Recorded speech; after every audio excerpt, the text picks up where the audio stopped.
Welcome back to our YouTube channel all in one coaching centre. বন্ধুরা, তোমরা দেখছো তোমাদের প্রিয় YouTube channel all in one coaching centre. তো আজকে যে বিষয়টা আলোচনা করব সেটা হচ্ছে ভৌতবিজ্ঞান এর কিছু গুরুত্বপূর্ণ তথ্য কিন্তু আলোচনা করব এই ভিডিওটার মধ্যে। এবং এটা হচ্ছে কিন্তু গ্রুপ ডি এর জন্য হচ্ছে ভীষণ ভীষণ ইম্পর্টেন্ট হচ্ছে একটা হচ্ছে আলোচনা। যে আলোচনাগুলো করব সেটা হচ্ছে প্রত্যেকটা হচ্ছে ইম্পর্টেন্ট এবং হচ্ছে ধরে ধরে দেখো আমরা শর্ট ফর্মে হচ্ছে এবং শর্টকাটে হচ্ছে আমরা দেখো বিষয়গুলো জিকেগুলো আলোচনা করব ভৌতবিজ্ঞানের। তো দেখো কথা না বাড়িয়ে হচ্ছে আমরা আলোচনার দিকে চলছি। তো প্রথম যে আলোচনাটা হলো সেটা হচ্ছে বৈজ্ঞানিক যন্ত্রপাতি ও তার প্রয়োগ, অর্থাৎ কোন যন্ত্রটা হচ্ছে কোন কিসের প্রয়োগ করা হয়, কেন প্রয়োগ করা হচ্ছে সেটা আমরা একটু আলোচনা করব। কিসে ব্যবহার করা হয় সেই যন্ত্রপাতিগুলো। তো প্রথম যেটা হচ্ছে সেটা হলো অ্যামমিটার। এটা হলো তড়িৎ প্রবাহের শক্তির পরিমাপক যন্ত্র। নেক্সট দেখো এনিমোমিটার। এনিমোমিটার যন্ত্রের সাহায্যে হচ্ছে বায়ুর গতি ও গতিপথ মাপক যন্ত্র। তারপরে দেখো অল্টিমিটার। এটা হচ্ছে উচ্চতা মাপক যন্ত্র। ব্যারোমিটার বায়ুর চাপ মাপন যন্ত্র। তারপর হচ্ছে ক্রোনোমিটার হচ্ছে সমুদ্রের দিক নির্ণয়ক বিশেষ ঘড়ি। ফ্যাদোমিটার সমুদ্রের হচ্ছে গভীরতা মাপার যন্ত্র। ওডোমিটার হচ্ছে অতিক্রান্ত দূরত্ব অতিক্রম যন্ত্র। ক্যালোরিমিটার হচ্ছে তাপের পরিমাপন মাপার যন্ত্র। ক্যালোরিমিটার হচ্ছে তাপের পরিমাণ মাপার যন্ত্র। তারপরে হচ্ছে গ্যালভ্যানোমিটার হচ্ছে স্বল্পমাত্রায় হচ্ছে তড়িৎ শক্তি পরিমাপক যন্ত্র। হাইড্রোমিটার তরল পদার্থের হচ্ছে আপেক্ষিক গুরুত্ব পরিমাপক যন্ত্র। আর র্যাডার। র্যাডার দেখো পুরো নামটাকে বলছে রেডিও ডিরেকশন অ্যান্ড র্যাঙ্গিং। এটা হলো র্যাডারের হচ্ছে সম্পূর্ণ নাম। এই র্যাডারের মাধ্যমে হচ্ছে বিমান, জাহাজ প্রভৃতির দিক ও হচ্ছে পাল্লা নির্ণয়ক যন্ত্র। এবার হচ্ছে রেন গজ, কোনো স্থানে বৃষ্টিপাতের যে পরিমাণ মাপক যন্ত্র। তারপর হচ্ছে ল্যাক্টোমিটার দুধের বিশুদ্ধতা পরিমাপক যন্ত্র। আর স্পিডোমিটার হচ্ছে চলমান বস্তুর হচ্ছে গতিমাপক যন্ত্র। তারপর হচ্ছে থার্মোস্কোপ, যেটা হচ্ছে উষ্ণতার ব্যবধান পরিমাপক যন্ত্র। তারপর হচ্ছে সিগমো ম্যানোমিটার, যেটা হচ্ছে রক্তচাপ মাপক যন্ত্র। তাহলে এগুলো হচ্ছে কি বৈজ্ঞানিক যন্ত্রপাতি এবং হচ্ছে তার হচ্ছে প্রয়োগগুলো কিন্তু আমরা আলোচনা করলাম। তো তো দেখো এখন আলোচনা করবো হচ্ছে সাইন বিজ্ঞানী ও তাদের হচ্ছে সূত্র এবং অথবা হচ্ছে মতবাদ। তো আইনস্টাইন, অর্থাৎ বিজ্ঞানী আইনস্টাইন, যে অ্যালবার্ট আইনস্টাইন যিনি রয়েছেন, তার যে হচ্ছে ল বা থিওরিসটা হলো দেখো থিওরি অফ রিলেটিভিটিস। আর্কিমিডিস কী করেছে প্রিন্সিপাল অফ লেভেল বা রিলেটিভ ডেন্সিটি। তারপরে ডাল্টন কী করেছেন, ডাল্টন হচ্ছে সূত্র বা থিওরিটা হলো থিওরি অফ অ্যান অ্যাটম। তারপরে হচ্ছে কেলভিন, কেলভিন হলো কাইনেটিক থিওরি অফ টেম্পারেচার। তারপরে হচ্ছে ফ্যারাডে, ফ্যারাডে হচ্ছে লস অফ ইলেকট্রোলাইসিস। নিউটন কি করেছেন গ্র্যাভিটেশনাল ল বা ল অফ মোশন, এটা তিনি মতবাদ বা সূত্রটা আবিষ্কার করেছেন। তারপরে ডাব্লিউসি হচ্ছে রন্টজেন, ইনি কী করেছেন ডিসকভারি অফ এক্স রে, অর্থাৎ এক্স রে যে রয়েছে সেটার হচ্ছে ডিসকভারি করেছেন। তো এই কটা হচ্ছে অবশ্যই ইম্পর্টেন্ট। দেখো Albert Einstein, Archimedes, Dalton, Kelvin, তারপর হচ্ছে ফ্যারাডে, নিউটন, তারপর উইলিয়াম হচ্ছে র্যান্ডজন। এগুলো প্রত্যেকটাই ইম্পর্টেন্ট এবং তাদের যে থিওরিগুলো অবশ্যই এগুলো নোট ডাউন করে রাখো। এবার দেখো আমরা এমসিকিউ আকারে হচ্ছে প্রশ্নগুলো আলোচনা করব। দেখো মেঘ বাতাসে ভাসে নিম্ন ঘনত্ব এবং বাতাসের নিম্ন সান্দ্রতার জন্য, অর্থাৎ মেঘ যে আকাশে ভেসে বেড়ে তার কারণটা হলো তার ঘনত্বটা কম থাকে এবং হচ্ছে বাতাসের নিম্ন হচ্ছে সান্দ্রতার জন্য হচ্ছে মেঘ আকাশে ভেসে বেড়ায়। তারপরে দেখো পরেরটা, সাবান কোনো দ্রবণের পৃষ্ঠটান কমিয়ে দেয়, যার জন্য জামা কাপড় হচ্ছে পরিষ্কার করতে সাবান ব্যবহার করা হয়। অবশ্যই কি হলো সাবান কেন ব্যবহার করা হচ্ছে, তাহলে সাবান ব্যবহার করা হচ্ছে দ্রবণের হচ্ছে পৃষ্ঠটান কমিয়ে দেয়, যেটা হচ্ছে জামা কাপড় পরিষ্কার করে, যার ফলে জামা কাপড় পরিষ্কার হয়, সেই কারণে হলো সাবান ব্যবহার করা হয়। নেক্সট দেখো বৃষ্টিবিন্দুর হচ্ছে গোলাকার হওয়ার কারণ, কেন বৃষ্টিবিন্দু হচ্ছে গোলাকার হয়, তাহলে এটার কারণটা হলো পৃষ্ঠটান। বৃষ্টিবিন্দুর গোলাকার হওয়ার কারণ হলো পৃষ্ঠটান। নেক্সট দেখো কোনো বস্তুকে যদি নিরক্ষরেখা থেকে দুই প্রান্তের দিকে নিয়ে যাওয়া হয় তবে সেই বস্তুর ওজন ধীরে ধীরে বাড়তে থাকে। অবশ্যই দেখো কোনো বস্তুকে যখন নিরক্ষরেখার হচ্ছে দুই প্রান্তে নিয়ে যাওয়া হয় তখন সেই বস্তুর যে ওজনটা সেটা ধীরে ধীরে বাড়তে থাকে। নেক্সট ভেরি ইম্পর্টেন্ট, নিউক্লিয়াসের ব্যাসার্ধ মাপার একক, অর্থাৎ নিউক্লিয়াসের যে ব্যাসার্ধটা যে মাপা হয় সেটা হলো ফার্মি। এই ফার্মির সাহায্যে কিন্তু নিউক্লিয়াসের ব্যাসার্ধ পরিমাপ করা হয়। নেক্সট দেখো জাহাজের গতিবেগ মাপার একক, ভেরি ইম্পর্টেন্ট, জাহাজের যে গতিবেগ মাপার এককটা হলো নট। এবার নেক্সট দেখো পারদ প্রধানত হলো তরল, তবে একে হচ্ছে কুইক সিলভারও বলা হয়। তাহলে পারদ হচ্ছে কেমন হয়, পারদ তরল হয় এবং পারদকে কি বলা হয়, পারদকে বলা হচ্ছে কুইক সিলভার বলা হচ্ছে। ভেরি ইম্পর্টেন্ট একটা প্রশ্ন। নেক্সট দেখো নিরক্ষরেখায় হচ্ছে রাত ও দিনের দৈর্ঘ্য সবসময় সমান। তাহলে এখান থেকে জানলাম কি নিরক্ষরেখার যে মান সেটা কিন্তু 0 ডিগ্রি, আর এখানে যেটা বলা রয়েছে যে নিরক্ষরেখায় হচ্ছে রাত ও দিনের যে দৈর্ঘ্য সেটা সবসময় কি থাকে, সমান থাকে। নেক্সট 28শে ফেব্রুয়ারি হচ্ছে ন্যাশনাল হচ্ছে সায়েন্স ডে, জাতীয় বিজ্ঞান দিবস পালন করা হয়। এই দিনটি হচ্ছে পালনের প্রধান কারণ হচ্ছে রামন ইফেক্ট, যার আবিষ্কারক ডক্টর সিভি রামন। তাহলে ডক্টর এই সিভি রামন কিন্তু রামন ইফেক্টটা কী করেছেন, আবিষ্কার করেছেন, এবং তার জন্মদিন উপলক্ষেই কিন্তু 28শে ফেব্রুয়ারি হচ্ছে জাতীয় বিজ্ঞান দিবস পালন করা হয়, এবং যার জন্যই কিন্তু নোবেল পুরস্কার তিনি পেয়েছেন। এবং দেখো এবং তিনি কিন্তু আবার সিভি রামন আবার কিন্তু সিভি রামন কিন্তু 1954 সালে আবার কি পেয়েছেন, আমাদের ভারতরত্ন কিন্তু পুরস্কার পেয়েছেন। নেক্সট দেখো এনএএসআই, এনএএস এর পুরো নাম কি হলো, national academy of science India, এটার হচ্ছে পুরো নাম, যেটা 1930 সালে গঠিত হয়েছিল বিজ্ঞান ও প্রযুক্তির প্রভাব বিস্তার ও তার উন্নতি সাধনের যোগানোর জন্য, অর্থাৎ উন্নতি সাধনের যে যোগানোর জন্য কিন্তু হচ্ছে এনএএসআই গঠিত হয়েছে বা স্থাপন করা হয়েছে। নেক্সট দেখো হলো আদর্শ গ্যাস, অর্থাৎ কোনো আণবিক আকর্ষণ বল না কাজ করে না, যার ফলে আদর্শ গ্যাসের আয়তন বাড়লেও কোনো শক্তির পরিবর্তন ঘটে না। তাহলে অবশ্যই এখান থেকে একটা জিনিস মাথায় রাখতে হবে যে আদর্শ যে গ্যাসগুলো রয়েছে সেই আদর্শ গ্যাসের আয়তন বাড়লেও কিন্তু এর শক্তির কোনো পরিবর্তন হয় না। ভূমিকম্পের তীব্রতা মাপা হয় রিক্টার স্কেল দ্বারা, অর্থাৎ ভূমিকম্পের যে তীব্রতা সেটা মাপা হয় কি হচ্ছে রিক্টার স্কেলের সাহায্যে কিন্তু ভূমিকম্পের তীব্রতা মাপা হয়। আর ভূমিকম্প মাপক যে যন্ত্রটার নাম হচ্ছে সিসমোগ্রাফ। এবার হচ্ছে পরের প্রশ্নটা দেখো ভূমিকম্পের নির্ধারণ করা হয় সিসমোগ্রাফ যন্ত্রের সাহায্যে। নেক্সট দেখো ভারতীয় সময় গ্রিনিচ সময় থেকে 5.5 ঘন্টা এগিয়ে, অনেকবার প্রশ্ন এটা এসেছে কিন্তু যে ভারতীয় সময় গ্রিনিচ সময় থেকে কত ঘন্টা এগিয়ে, তাহলে এটা 5.5 ঘন্টা এগিয়ে। নেক্সট দেখো ভীষণ ইম্পর্টেন্ট, তরলের হচ্ছে প্রবাহ মাপা হয় কিউসেক দ্বারা, অর্থাৎ তরলের যে প্রবাহ কতটা গতিবেগ রয়েছে সেটা কিন্তু মাপা হচ্ছে কিউসেক দ্বারা। আর 1 কিউসেক সমান হচ্ছে 1 ঘনফুট পার সেকেন্ড, এবং 1 কিউমেক সমান হচ্ছে 1 ঘনমিটার পার সেকেন্ড। তাহলে অবশ্যই মাথায় রাখতে হবে যে 1 কিউসেক সমান কি এবং 1 কিউমেক সমান কি, দুটোই কিন্তু হচ্ছে তরলের প্রবাহ মাপার যন্ত্র হিসাবে ব্যবহার করা হয়। তাহলে 1 কিউসেক সমান হচ্ছে 1 ঘনফুট প্রতি সেকেন্ড, এবং হচ্ছে 1 কিউমেক সমান 1 ঘনমিটার প্রতি সেকেন্ড। নেক্সট দেখো সেকেন্ড পেন্ডুলামের পর্যায়কাল হচ্ছে 2 সেকেন্ড, অর্থাৎ সেকেন্ড পেন্ডুলামের যে পর্যায়কাল সেটা হলো 2 সেকেন্ড। পরের প্রশ্ন দেখো ব্যারোমিটার এর ভিতরের হচ্ছে টিউবের ব্যাস বাড়লেও পারদের উচ্চতার কোনো পরিবর্তন ঘটে না। তাহলে ব্যারোমিটার যে রয়েছে তার যে ভিতরের যে টিউবের যে ব্যাসটা রয়েছে সেটা বাড়লেও পারদের যে উচ্চতার কোনো কিন্তু পরিবর্তন ঘটে না। নেক্সট দেখো সমুদ্রের উচ্চতায় বায়ুমণ্ডলীয় চাপ হচ্ছে 1 বার, তাহলে সমুদ্রের উচ্চতায় বায়ুমণ্ডলীয় যে চাপ রয়েছে সেটা হলো 1 বার। গ্যাসের চাপ মাপার যন্ত্র হলো ম্যানোমিটার, অবশ্যই একটা ভীষণ ইম্পর্টেন্ট, গ্যাসের যে চাপ মাপা হয় ম্যানোমিটার যন্ত্রের সাহায্যে।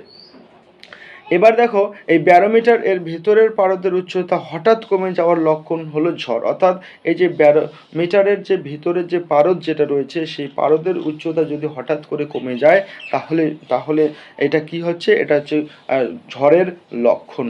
আর যদি আস্তে আস্তে কমে তবে সেটা বৃষ্টির পূর্বাভাস দেয়, অর্থাৎ এই ব্যারোমিটার যে ভিতরের পারদের উচ্চতা যদি আস্তে আস্তে কমে যায় তার মানে এটা বৃষ্টির পূর্বাভাস দেয়, আর যদি হঠাৎ করে কমে যায় তাহলে এটা হচ্ছে ঝড়ের কিন্তু হচ্ছে লক্ষণ দেখা দেয়।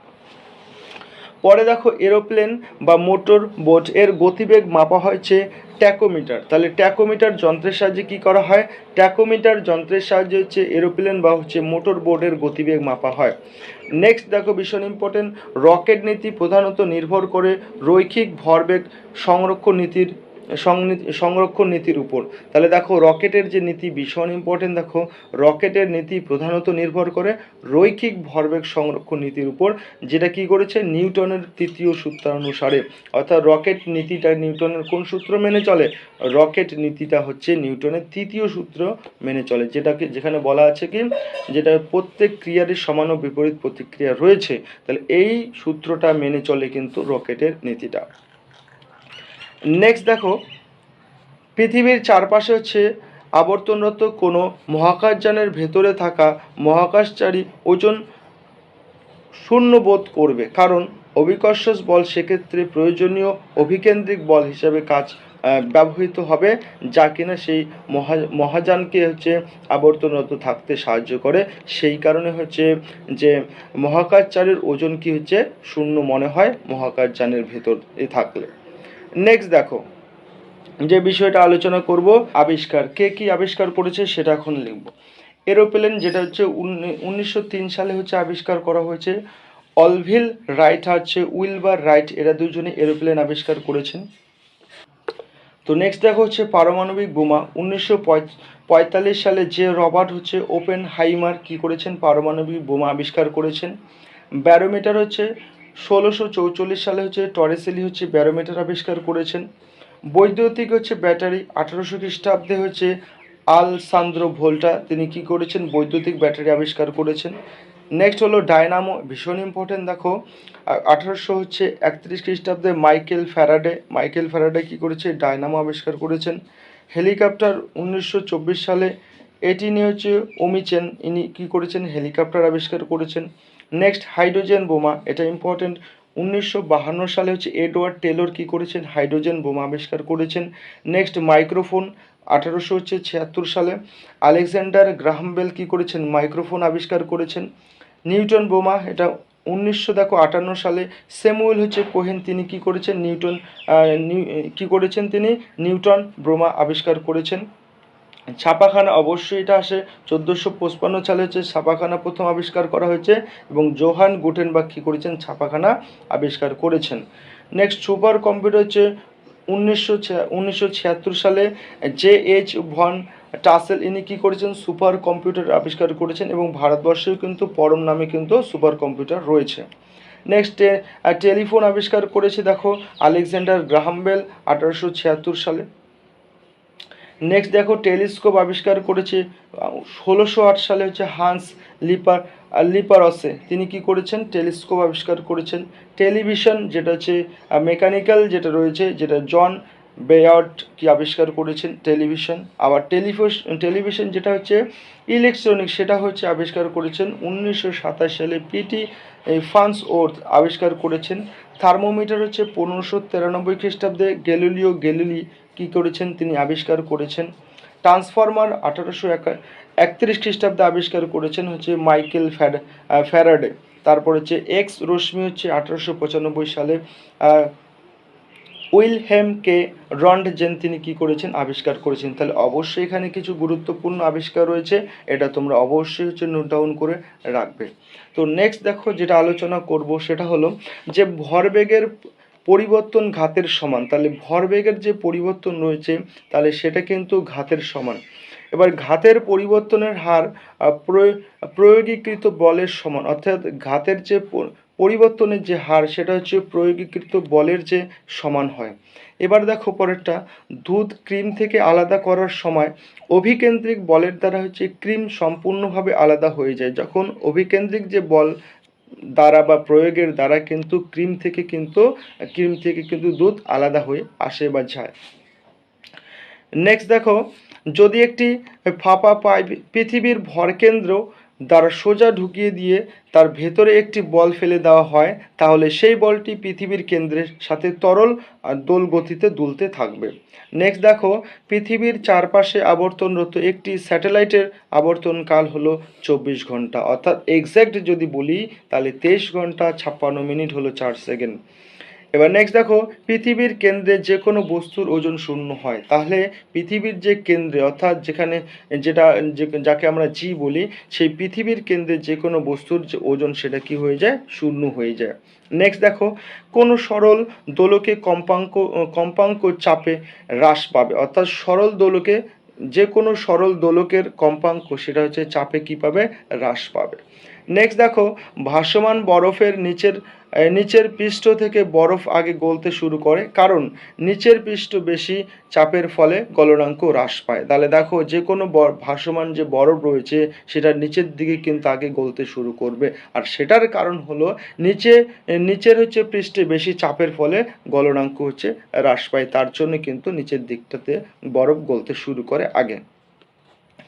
নেক্সট দেখো, কোনো কৌণিক নলের ব্যাসার্ধ দ্বিগুণ হলে জলের উচ্চতা বৃদ্ধি অর্ধেক হয়ে যায়। নেক্সট, মানুষের দ্বারা তৈরি সমস্ত স্যাটেলাইট হচ্ছে থার্মোস্ফিয়ারে বা এক্সোস্ফিয়ারে অবস্থিত। অবশ্যই ভীষণ ভীষণ একটা ইম্পর্টেন্ট, যে মানুষের দ্বারা যে স্যাটেলাইট, যেটাকে কৃত্রিম স্যাটেলাইট বলা হয়, তাদের অবস্থান কোথায়, সেটা হলো থার্মোস্ফিয়ারে ও এক্সোস্ফিয়ারে হচ্ছে অবস্থিত।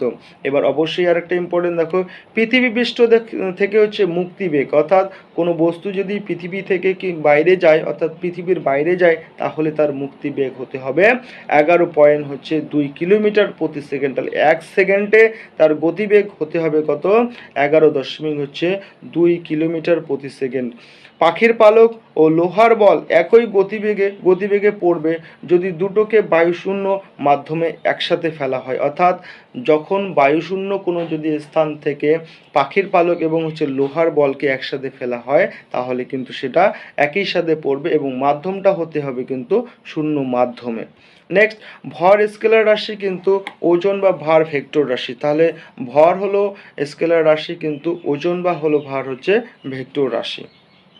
নেক্সট দেখো, চাঁদে কোনো হচ্ছে বায়ুমণ্ডলীয় চাপের অস্তিত্ব নেই, কারণ চাঁদে হচ্ছে গ্যাস হচ্ছে অণুর হচ্ছে RMS গতিবেগ হচ্ছে মুক্তিবেগের থেকে বেশি থাকে, অর্থাৎ মুক্তিবেগ হচ্ছে গতিবেগ যেটা থাকে সেটা মুক্তিবেগের চেয়ে হচ্ছে বেশি থাকে, যার কারণেই হলো চাঁদে হচ্ছে বায়ুমণ্ডলীয় কোনো চাপের অস্তিত্ব নেই। নেক্সট দেখো, পৃথিবীর আবর্তন বেগ সর্বাধিক যখন পৃথিবী সূর্যের সবচেয়ে কাছে অবস্থান করে, অর্থাৎ পৃথিবীর সূর্যের কাছে যখন অবস্থান করে তখন পৃথিবীর যে আবর্তন বেগ সর্বাধিক হয়। তাহলে প্রশ্ন আসতেই পারে যে পৃথিবীর বেগ সর্বাধিক কখন হয়, যখন পৃথিবী সূর্যের কাছে চলে আসে, তখন পৃথিবীর যে আবর্তন বেগ যেটা রয়েছে সেটা সর্বাধিক হয়। 24 ক্যারেট সোনাকে খাঁটি সোনা বলে ধরা হয়, তাহলে 24 ক্যারেট যে সোনাকে খাঁটি সোনা হিসাবে ধরা হয়। নেক্সট দেখো, ট্রোপোস্ফিয়ারের সব থেকে বেশি আবহাওয়ার বৈপরীত্য লক্ষ্য করা যায়, তার এই কারণে হচ্ছে ট্রোপোস্ফিয়ারকে কি বলা হয়, ঝড়ঝঞ্ঝা এখানে বেশি হয় বলে এটাকে কিন্তু এখানে আবহাওয়ার যে বৈপরীত্য কিন্তু লক্ষ্য করতে পাওয়া যায় বা লক্ষ্য করা যায়। নেক্সট, একটি তরলের বিন্দুর ন্যূনতম ক্ষেত্র দখল করার প্রধান কারণ সেই তরলের হচ্ছে পৃষ্ঠটান। নেক্সট, একটি নিরেট লোহার বল খুব সহজেই হচ্ছে পারদের উপর ভেসে থাকতে পারে, কারণ পারদের আপেক্ষিক ঘনত্ব লোহার আপেক্ষিক ঘনত্বের থেকে বেশি হয়। তাহলে অবশ্যই মাথায় রাখতে হবে যে পারদের আপেক্ষিক ঘনত্ব লোহার আপেক্ষিক ঘনত্বের থেকে বেশি হয়। পরেরটা দেখো, এবার যেটা বলছে, তরলের পৃষ্ঠটান তরলের নিজস্ব অণুগুলোর মধ্যেকার সংযোজক বল বা হচ্ছে কোসিভ ফোর্সের উপর নির্ভর করে। এবার নেক্সট দেখো, অভিকর্ষ হচ্ছে আকর্ষণ হলো বায়ুমণ্ডলীয় চাপের প্রধান কারণ। তাহলে দেখো, বায়ুমণ্ডলীয় চাপের প্রধান কারণ হলো অভিকর্ষ আকর্ষণ।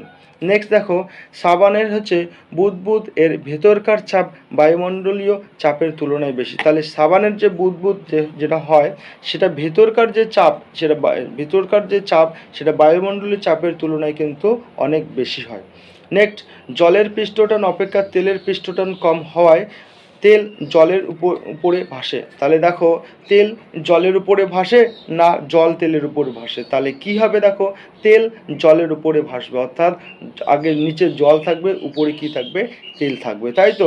কেন, তার কারণ হলো একটাই, যে জলের পৃষ্ঠটান অপেক্ষা তেলের পৃষ্ঠটান কম, অর্থাৎ জলের পৃষ্ঠটান বেশি, তেলের পৃষ্ঠটান হচ্ছে কম, যার কারণে হচ্ছে কি তেল বেশি থাকে। যেটা হচ্ছে আমরা যদি সাধারণ যে ডাল যেটা দেখব, ডাল যে তেল যদি সর্ষের তেল বেশি করে দেওয়া হয় তাহলে কিন্তু ডালের উপর কিন্তু ভেসে থাকে।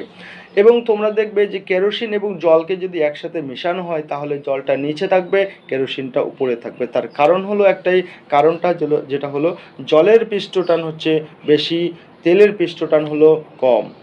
নেক্সট দেখো, পেন্ডুলাম ঘড়ির কাঁটা গ্রীষ্মকালে ধীর হয়ে যায়, কারণ গ্রীষ্মকালের হচ্ছে উষ্ণতার প্রভাবে পেন্ডুলামের দৈর্ঘ্য প্রসারিত হয়, যা পেন্ডুলামের পর্যায়কালকে বাড়িয়ে দেয়। তাহলে দেখো পেন্ডুলাম যে ঘড়ির যে কাঁটা গ্রীষ্মকালে ধীর হয়ে যায় এবং শীতকালে সেটা কি হচ্ছে শীতকালে সেটা কিন্তু দ্রুত হয়।